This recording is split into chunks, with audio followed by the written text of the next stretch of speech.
With us today on Island Focus is Tracy Ryan, who is the chair of the Libertarian Party of Hawaii. Mahalo for being with us, Tracy. Well, thank you for having me. Help us understand a little bit more about the Libertarian Party and its principles, values, and view of government. Well, the Libertarian Party is not as new as people think. We've been around since 1972, and the party in Hawaii has been around since 1976.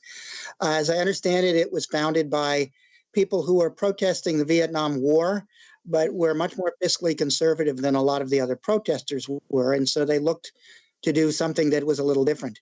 Libertarianism is a large principle that comes from the Enlightenment in the 18th century and from the concept of liberty and liberalism in the 19th century. But the Libertarian Party specifically was founded under the principle of being opposed to the initiation of force to achieve social or political ends. Because of that principle, a lot of things that government does, we're opposed to, not because we're opposed to the goals, but because we're opposed to the means. So when you're looking at goals and means, you're looking at two very different things. We're hearing a lot of people who are advocating for equality and equal opportunity and things like that. Those are things which can be achieved through a statute. You can't necessarily have equal results for people. So when we're talking about taking money from one person and giving it to the other, you're initiating force to do that. And as much as we'd like to help everybody, we think we should find voluntary and respectful ways to do it rather than coercive ways of doing it. Because once you go down the road of coercion, it's a very slippery slope. You have an entire philosophy that was very popular in the 20th century based on the teachings of Karl Marx, which is a utopian philosophy.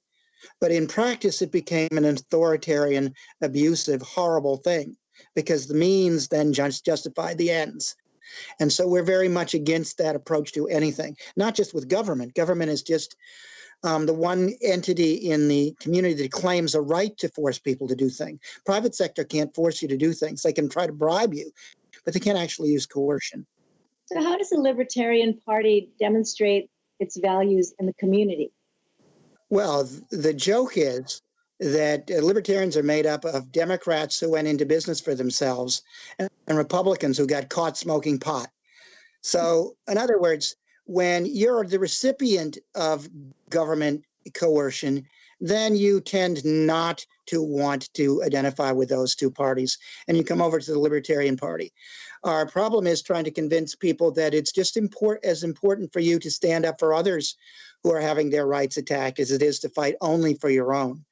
And when we can find people like that, people like me, then you have a political party and you can navigate in the community very well because almost everybody has some issue which is bothering them, something that is under their skin. And it's just a question of teaching them that the fact that this is bothering you means that you need to have other people support what you're doing. And if you want to support what you're doing, then you need to give them the respect and support what they're doing and not try to run their lives. When I ran for office in 1996 for the state senate, I had all sorts of people come out and support me who would never get involved in politics. I had people who were literally drug addicts, heroin addicts, going out and waving signs and going door to door for me.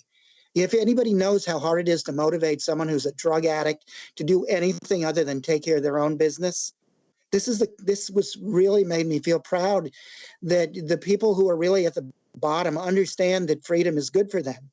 And were willing to stand up for me because I respected them and treated them like human beings. In closing, what I hear you saying is that if we listen to people and present who we are, people don't disappoint us, actually. They will participate in the process. If you respect people, they'll give you respect back. And we live in a very disrespectful system of government right now, where the government seems to feel whoever has political power can force whoever who doesn't to do things their way. And that's not the right way for government to operate. It should be neutral. It should be fair to everybody. And it should not be endlessly simply a tool of whoever is in power, as it is here in Hawaii and nationally with a choice between Democrats and Republicans. Well, thank you very much for helping us understand a little bit more about the Libertarian Party and appreciate your service to the community. You're welcome.